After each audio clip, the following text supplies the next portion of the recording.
casas que empiezan a meterse con una familia sin hacer escándalo. Primero se acercan al más pequeño, al que todavía puede mirar hacia una pared y contestar como si alguien estuviera ahí, esperando del otro lado. Al que no sabe que una presencia puede hablarle con paciencia hasta irlo separando de los suyos. La primera historia empieza con Ricardo, un niño de 3 años que empezó a responderle a una voz que sus papás no podían escuchar. Sus papás pensaron que hablaba solo, hasta que la casa empezó a demostrarles que el niño llevaba días respondiéndole a alguien. La mudanza todavía no terminaba cuando Renata vio a su hijo parado en el pasillo. Estaba frente a una pared, con una mano levantada, hablando en voz baja. Renata pensó que jugaba, pero el niño no se reía. Tampoco volteó cuando ella se acercó. Renata le preguntó con quién hablaba. Ricardo siguió mirando el mismo punto y le respondió que hablaba con la señora de abajo. Renata se quedó quieta, tratando de procesar lo que acababa de escuchar. La casa era de una sola planta. No tenía sótano, ni nada que pudiera explicarle por qué su hijo hablaba con alguien que vivía abajo. Esa noche se lo contó a Luis. Él quiso tomarlo como imaginación del niño, pero Renata ya no pudo caminar por ese pasillo igual.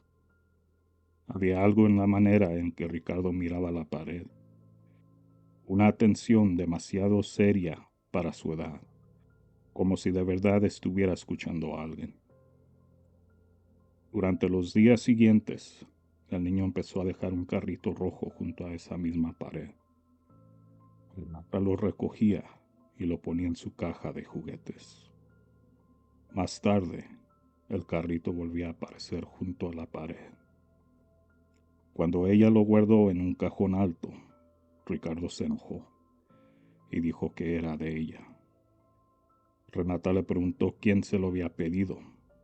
Ricardo miró hacia el pasillo antes de contestar que la señora, porque decía que se aburría. Luis empezó a molestarse con el tema. No quería que Renata le diera importancia porque sentía que eso alimentaba la imaginación del niño. Pero la casa empezó a cambiar el ambiente, incluso cuando Ricardo no estaba despierto. En la madrugada se escuchaban pasos pequeños cerca de su cuarto. Renata abría la puerta y encontraba el pasillo vacío, con el carrito rojo otra vez junto a la pared. A veces la luz del pasillo amanecía prendida, aunque Luis juraba haberla apagado antes de dormir. Lo peor vino con el cambio de Ricardo. Era un niño que antes buscaba a su mamá apenas despertaba. Después empezó a quedarse sentado en la cama, mirando hacia la puerta esperando algo. Cuando Renata entraba por él, el niño trataba de reaccionar. A veces le contestaba sin verla, con los ojos puestos en el pasillo. Una tarde, Luis llegó temprano y encontró a Ricardo sentado frente a la pared. Le dijo que fuera a comer. El niño no se movió. Ricardo le contestó que ella decía que su mamá se lo iba a llevar. Luis miró hacia la cocina, donde Renata estaba sirviendo la comida, y le preguntó a dónde. Ricardo bajó la mirada y respondió que lejos de ella. Luis lo cargó y lo llevó a la sala. El niño empezó a llorar, pero no lloraba por miedo. Lloraba con coraje, mirando hacia el pasillo como si alguien se hubiera quedado esperando una explicación. Esa noche Renata durmió con Ricardo en la cama de ellos. Luis cerró la puerta del cuarto y dejó una lámpara prendida. Cerca de la madrugada, los dos despertaron al escuchar la risa de su hijo en el pasillo. Pero Ricardo estaba dormido entre ellos. La risa se oyó otra vez, más cerca de la puerta. Luis se levantó y abrió. El pasillo estaba vacío. La lámpara parpadeó una vez. Después se escuchó un carrito rodar lentamente hasta tocar la pared. Luis prendió la luz principal y caminó hasta ahí. El carrito estaba colocado con la parte delantera pegada a la pared. Renata se quedó detrás de él, abrazando a Ricardo, que seguía dormido como si nada de eso hubiera pasado. Al día siguiente pusieron una cámara en el cuarto del niño. Luis todavía quería encontrar una explicación, pero esa noche la grabación nos dejó peor. A las 3:30 de la mañana, Ricardo se sentó en la cama. Miró hacia la puerta abierta y levantó la mano. Luego dijo algo que el audio apenas captó. Luis subió el volumen y escuchó a Ricardo decir: "Sí quiero, pero mi mamá llora". En la grabación, Ricardo bajó de la cama y caminó hasta el pasillo. La cámara no alcanzaba a mostrar la pared completa, pero sí registró el carrito moviéndose solo, desde el cuarto hasta desaparecer por la orilla de la imagen. Renata ya no quiso quedarse en la casa. Empacó ropa para irse con su mamá, pero Ricardo se puso frente a la puerta del cuarto y empezó a rascarse el brazo con fuerza. Luis le tomó las manos y le preguntó qué le pasaba. El niño habló mirando hacia el pasillo. "No quiere que me vaya". Luis perdió la calma, caminó hacia la pared y la golpeó con la palma abierta y dijo: "Déjalo en paz". Del otro lado, algo raspó la madera. Renata se llevó a Ricardo a la sala. Luis se quedó frente a la pared, respirando pesado. La pintura se había abierto. Al tocarla, se desprendió una capa delgada y dejó ver una tabla vieja que alguien había cubierto antes de vender la casa. Luis no quiso esperar. Arrancó un pedazo con una herramienta y encontró un hueco estrecho detrás de la pared. No era un cuarto, era un espacio cerrado entre la estructura de la casa, oscuro y apretado, con señales de haber sido usado para esconder algo. Había una fotografía vieja doblada sobre sí misma. Luis la sacó con cuidado. Era la imagen de una mujer sentada en una silla, con el rostro raspado hasta quedar irreconocible.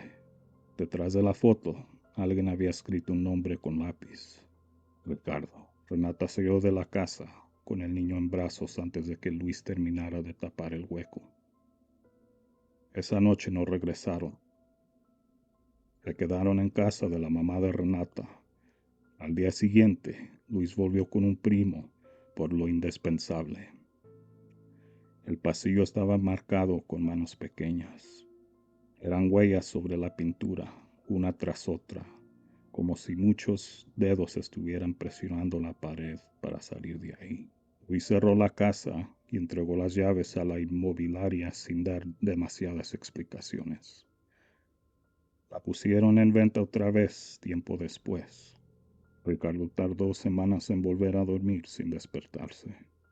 Ya no hablaba con la pared, pero seguía volteando hacia los pasillos de cualquier casa donde entraba. Renata lo vigilaba más de lo normal, sobre todo cuando el niño se quedaba callado mirando una esquina. Una noche en casa de su abuela, Ricardo estaba jugando en el piso cuando levantó la cabeza hacia el cuarto donde dormía con su mamá y dijo: "Aquí todavía no sabe entrar". Renata se acercó despacio y le preguntó quién.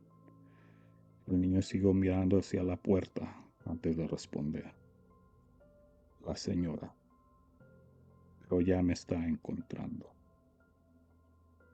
Hay casas que se muestran primero a los niños porque ellos todavía no aprendieron a negar lo que ven. Pero la siguiente historia empieza distinto. Empieza con un hombre que compró una casa a un precio demasiado bueno. Todo parecía normal hasta que una vecina tocó su puerta para darle la bienvenida y terminó diciéndole lo que nadie le había mencionado antes de firmar. Esa casa había pertenecido a un hombre que reunía gente por las noches, y lo que hacían ahí nunca terminó de irse. La segunda historia empieza con Damián, un hombre que compró una casa porque el precio parecía una oportunidad difícil de rechazar. Damián estaba cansado de rentar, cansado de cambiarse de lugar, cansado de sentir que todo se le iba a pagar algo que nunca iba a ser suyo. La primera noche se quedó en la sala, sobre un colchón tirado en el piso. Todavía no había terminado de mudarse. Cerró los ojos cerca de la medianoche y despertó más tarde por el sonido de una silla arrastrándose. El ruido venía de la cocina. Damián abrió los ojos y escuchó la silla avanzando despacio, con ese rechinido incómodo de madera raspando el piso. Se levantó apenas lo suficiente para mirar hacia la sala. La silla quedó frente a él, puesto en el centro, orientada hacia el colchón. Durante unos segundos pensó en levantarse y quitarla. Después escuchó una respiración al otro lado de la sala. Damián prendió la lámpara de su celular. La silla estaba sola, pero colocada de una forma que lo hizo sentirse observado. La regresó a la cocina y pasó el resto de la madrugada sentado en el colchón con el celular en la mano, escuchando la casa. Al siguiente día, mientras bajaba cosas de su carro, una vecina cruzó desde la casa de enfrente. Era una señora mayor llamada Elvira. Le dio la bienvenida de manera amable, pero miraba hacia la entrada con demasiada atención. Damián intentó ser cordial. Le dijo que apenas se estaba acomodando, que todavía tenía mucho por limpiar. Cuando él mencionó que la casa le había salido barata, la señora dejó de mirar sus cajas y le preguntó si la gente le había hablado de Efraín Salgado. Damián negó con la cabeza. Elvira apretó los labios y tardó en contestar. Miró hacia la ventana de la sala y bajó un poco la voz. Le explicó que Efraín era el dueño anterior y que ahí se reunía gente con él por las noches. Elvira siguió hablando sin apartar la vista de la casa. Efraín no era un vecino común. La gente llegaba después de la madrugada y a veces pasaban horas sin prender luces. Otras noches se escuchaban rezos, llantos y voces juntas, como si todos repitieran lo mismo alrededor de alguien. Una vez, un muchacho que venía seguido dejó de aparecer. La policía entró a la casa semanas después, pero nadie en la cuadra supo qué encontraron. Efraín se fue poco tiempo después. La propiedad quedó cerrada durante años. Elvira miró a Damián con pena y le dejó una advertencia. Si vuelves a escuchar la silla, salte de la casa. La vecina cruzó de regreso antes de que él pudiera hacer más preguntas. Esa tarde, Damián llamó a la gente, le preguntó por Efraín y por los incidentes que habían pasado ahí. La mujer respondió con cuidado. Usando palabras que parecían preparadas. La casa estaba libre de problemas legales. La venta se había hecho en regla. Cualquier historia del vecindario quedaba fuera del contrato. Damián colgó con más coraje que miedo. Esa noche durmió en su recámara. Usó la silla en el patio y dejó varias cajas atravesadas para no verla otra vez en la sala. Estaba acostado cuando el sonido regresó. La silla se arrastraba otra vez. Damián se quedó sentado en la cama. Esta vez no quiso prender la luz. Escuchó el avance lento por la sala. Luego el alto final, justo en el centro. Después llegó algo peor. Alguien habló cerca de la pared y dijo, ya vino. Damián salió de la recámara con el celular alumbrado en el piso. La silla estaba en la sala, aunque él la había dejado afuera. La luz tembló en su mano cuando vio que aquella silla tampoco era suya. Era vieja, con el respaldo manchado y el asiento vencido. Al verla, Damián pensó en Elvira.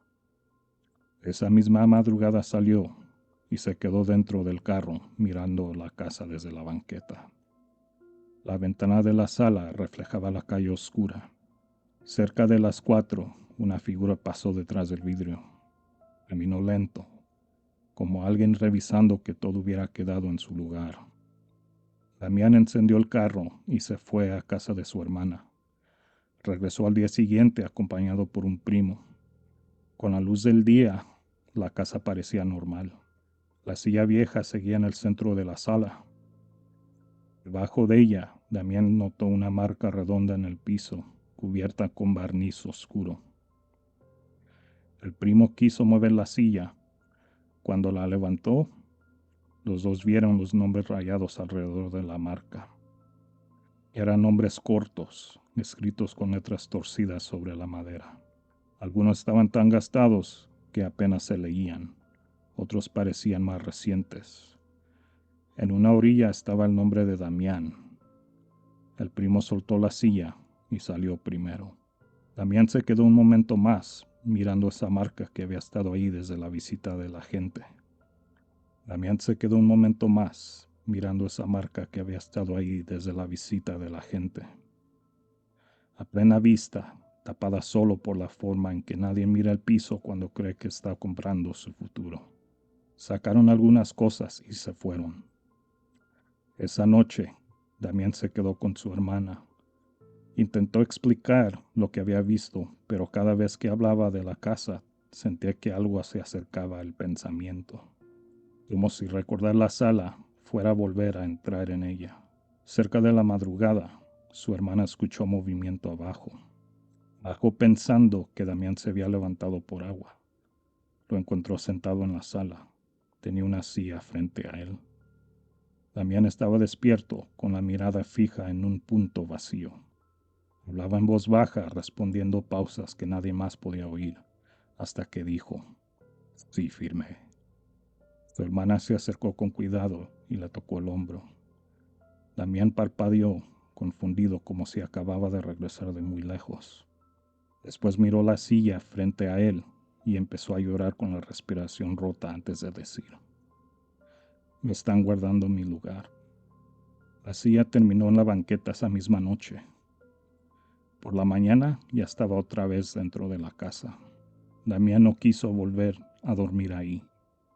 Pasó varios días en el cuarto de visitas de su hermana, pero cada madrugada bajaba dormido, se sentaba en la sala y empezaba a hablar con alguien. Su hermana escondió todas las sillas. Eso no cambió nada. Una madrugada lo encontró sentado en el piso, con las piernas dobladas, mirando hacia el espacio vacío frente a él. Sin verla, Damián dijo: «Ya casi me toca». Ese fue el último día que lo vieron. Desapareció por la tarde.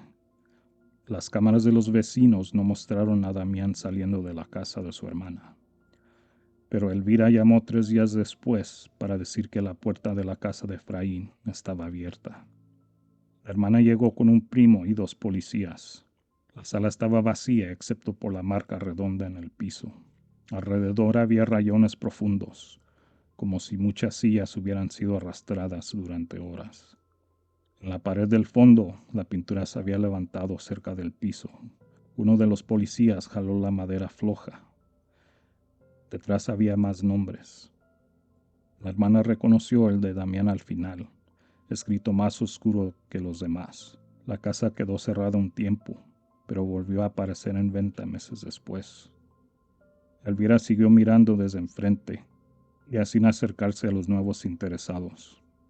Una tarde vio entrar a una pareja joven con otra gente. Recogieron la casa con la emoción nerviosa de quien está a punto de comprar por primera vez. Mientras ellos caminaban hacia la cocina, algo se movió en la sala. Una silla avanzó lentamente hasta el centro. Luego apareció otra, y otra después. Al fondo, junto a la pared de los nombres, Damián estaba sentado con la cabeza baja, esperando a que alguien más aceptara su lugar. La última historia empieza con una pareja que compró su primera casa, creyendo que por fin iban a vivir tranquilos. Durante los primeros días todo parecía normal, hasta que ella empezó a despertar cada noche con certeza de que alguien estaba parado junto a su cama, mirándola dormir. Apenas llevaban unos días viviendo en su primera casa. Todavía hablaban de pagos, arreglos pendientes y cosas normales de una pareja que intenta construir algo propio. Pero esa madrugada, Claudia no hablaba de la casa. Miraba hacia el lado de la cama como si alguien estuviera parado ahí, inclinado sobre ella, y le pidió a Mateo, dile que se quite. Mateo encendió la lámpara. La luz cayó sobre el costado vacío de la cama, pero Claudia siguió mirando el mismo punto. Su respiración estaba rota, los ojos abiertos con una angustia que él nunca había visto. Claudia le dijo que había estado ahí, viéndola dormir. Mateo intentó calmarla sin discutir. La llevó a la sala, le dio agua y se quedó con ella hasta que amaneció. Al principio quiso pensar que había sido una pesadilla fuerte, una reacción al cansancio de la mudanza, algo que se iba a borrar con una noche tranquila. La siguiente madrugada despertó con Claudia empujándolo para hacerse espacio. Ella estaba pegada a la orilla de la cama, alejándose del mismo lado, y le dijo que estaba más cerca. Mateo prendió la luz y esta vez tampoco vio a nadie, pero notó algo que no pudo explicarse con el sueño de Claudia. La lámpara de su buró estaba girada hacia ella. Antes de acostarse, Mateo la había dejado hacia la pared porque la luz le molestaba. Esa mañana Claudia no quiso entrar sola a la recámara. Se bañó con la puerta abierta y se cambió en la sala. Mateo la miraba moverse por la casa con una tensión silenciosa, como si cada regreso al cuarto le costara más. La tercera noche, él decidió quedarse despierto. Se acostó junto a Claudia, fingiendo dormir, con la vista puesta en la lámpara. Pasó mucho rato sin que ocurriera algo. Claudia respiraba profundo, cansada, hasta que su mano empezó a moverse sobre la sábana, buscando algo. Mateo levantó la cabeza. Claudia tenía los ojos abiertos. Miraba hacia el lado de la cama, pero su expresión ya no era de miedo. Parecía estar escuchando instrucciones. Mateo le habló por su nombre y ella movió los labios con una calma que lo hizo sentirse fuera de lugar en su propio cuarto. Claudia dijo que él también vivía ahí. Mateo se acercó. Claudia giró apenas hacia él y agregó, dice que tú estorbas. Después cerró los ojos y siguió dormida. Al día siguiente, ella no recordaba nada. Mateo no quiso repetirle todo, pero el silencio entre los dos empezó a hacer la casa más pesada. Claudia pasaba el día relativamente normal, hasta que se acercaba la noche. Entonces miraba la puerta de la recámara con ese cansancio de quien sabe que va a tener que entrar a un lugar donde alguien la está esperando. Intentaron dormir en la sala. Mateo bajó el colchón y cerró la recámara. Claudia se quedó dormida rápido, como si al alejarse unos metros del cuarto la hubiera vencido por completo. Él permaneció despierto junto a ella, mirando la puerta cerrada al fondo del pasillo. Cerca de las 3, la lámpara de la recámara se encendió. La luz salió por debajo de la puerta. Claudia empezó a llorar dormida. Mateo se levantó despacio. Al acercarse escuchó el colchón hundirse dentro del cuarto. Primero de un lado, luego del otro, como si alguien se acomodara en la cama. Mateo abrió la puerta. La recámara estaba iluminada por la lámpara del buró. La almohada de Claudia tenía una marca profunda, fresca, como si alguien acababa de levantar la cabeza al oírlo entrar. Mateo cerró la puerta y esa misma madrugada se llevó a Claudia a casa de su hermana. Durante 2 noches, Claudia durmió sin despertar. Mateo empezó a creer que la distancia podía cortar aquello. La tercera noche, ella volvió a sentarse en la cama de la casa ajena, señalando el espacio junto a su almohada, y le pidió otra vez a Mateo, dile que se quite. Mateo entendió que la recámara ya no era el único problema. Algo había seguido a Claudia. Regresó solo por ropa y documentos. Entró a la casa a plena luz del día, pero la recámara parecía más oscura que el resto. Había un olor a perfume viejo cerca de la cama, el mismo aroma que Claudia decía percibir antes de quedarse dormida. La lámpara estaba encendida. Debajo de la luz había una foto de ellos dos, tomada el día que recibieron las llaves. Mateo recordaba esa imagen porque Claudia sonría frente a la fachada, feliz con una ilusión que ya se le había borrado de la cara. En esa copia, Claudia miraba hacia una ventana de la casa. Mateo seguía abrazándola, viendo a la cámara, ajeno a la figura oscura que aparecía detrás del vidrio. La figura estaba en la recámara principal, en el mismo lugar donde después quedó su lado marcado. Atrás de la foto había un mensaje escrito: ella ya duerme conmigo. Mateo salió sin llevarse nada más. Intentaron vender la casa, pero las visitas no duraban. Algunas personas pedían salir después de ver la recámara. Una mujer empezó a llorar apenas cruzó la puerta del cuarto y le dijo a la gente que había sentido a alguien respirando cerca del cabello. Cuando el banco inició el proceso para recuperarla, mandaron a un trabajador a tomar fotos del interior. El hombre entró con una llave nueva y avanzó hasta la recámara principal. Encontró la cama tendida. Nadie había vivido ahí desde que Claudia y Mateo se fueron. La almohada del lado de Claudia tenía una marca hundida, como si alguien hubiera estado acostado hasta poco antes de que abrieran la puerta. El trabajador tomó una foto y salió sin terminar el reporte. En la imagen se veía la cama, la lámpara prendida y las marcas sobre la almohada. También se alcanzaba a ver el reflejo de la ventana. Ahí aparecía Claudia. Estaba acostada del lado derecho, con los ojos abiertos, mirando hacia alguien que permanecía de pie junto a ella. Esa misma noche, en casa de su hermana, Claudia despertó llorando. Mateo le preguntó qué había pasado. Ella tardó en contestar, todavía viendo hacia el rincón junto a la cama antes de decir: ya encontró la forma de verme desde allá. Hay casas que aparecen en un contrato como si estuvieran vacías, pero una firma no borra lo que se quedó esperando. Una llave no cambia lo que aprendió a moverse por los pasillos, y una familia nueva no siempre llega a ocupar un lugar libre. A veces entra a una casa que ya estaba mirando desde antes, y cuando eso pasa, el problema es que la casa también empieza a vivir contigo.